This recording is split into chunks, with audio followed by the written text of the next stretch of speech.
Hi, this is going to be your first video for transformations, and our first transformation we're going to look at is our translation. The translation is a slide of an object.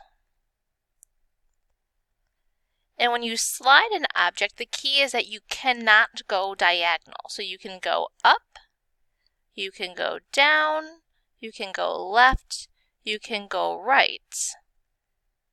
Those are the different ways that you're going to slide the object.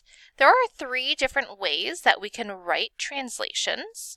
The first one is coordinate notation. This is telling you where your x is to begin with, and this is telling you how you're going to move it left or right. The y is saying this is where your number starts, and then y plus k, what number are you adding to that y value?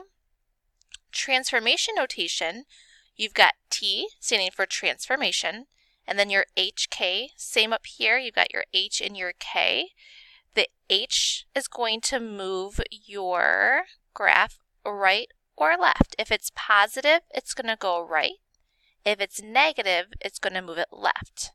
Then you have your K, which was the same as your coordinate notation, and the K is going to move it up if it's positive and down if it's negative. And that brings us to our last form of vector notation. See how the H and the K are inside? The H, the K are the same for all of them. So that H means the same thing as that H. This K means the same as this K. It's just about where is it being presented.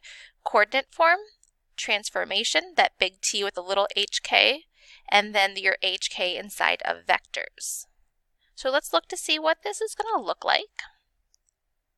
We want to draw the image after the given translation. So we have first, this is coordinate notation.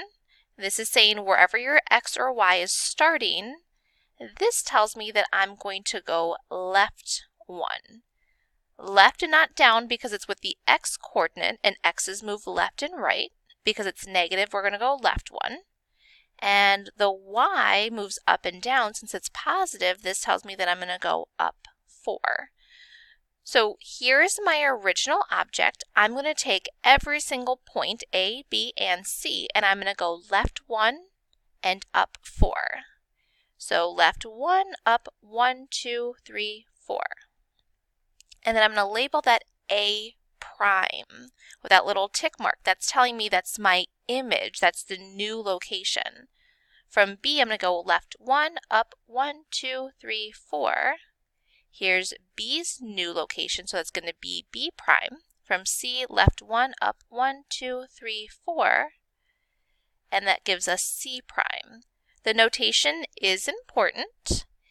That is how we know which one is the original and which one is the image. The original is just regular capital A, B, and C. The image is A prime, B prime, C prime. So again, that tells us the difference between which one is the original and which one is the image. Where is it after I have moved my graph? So that's just your sliding of your object left and right or up and down. We want to be able to practice all of the different ways because you will be assessed on how to write it in coordinate notation, transformation notation, as well as vertex notation. For all of them, we are going to be moving left 3 and down 5. With coordinate notation, we want to remember that the first part of it is just that XY with the arrow. That is part of the coordinate notation. You want to make sure that you write that anytime you're writing coordinate notation. Since it's left 3, we're going to do x minus 3, down 5, y minus 5. Remember, the left-right movement goes with the x, the up-down movement goes with the y. That same transformation, but I want transformation notation. I have that translation, so a big T. And then since it's left, it's a negative 3. Since it's down, it's a negative 5. So capital T in subscript, which means smaller at the bottom, subscript negative 3, negative 5. Last is vertex notation. We just need to write those.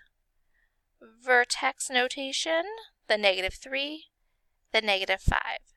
So the same transformations, they're just going to be presented in 3 different ways. All right, and that is it for translations.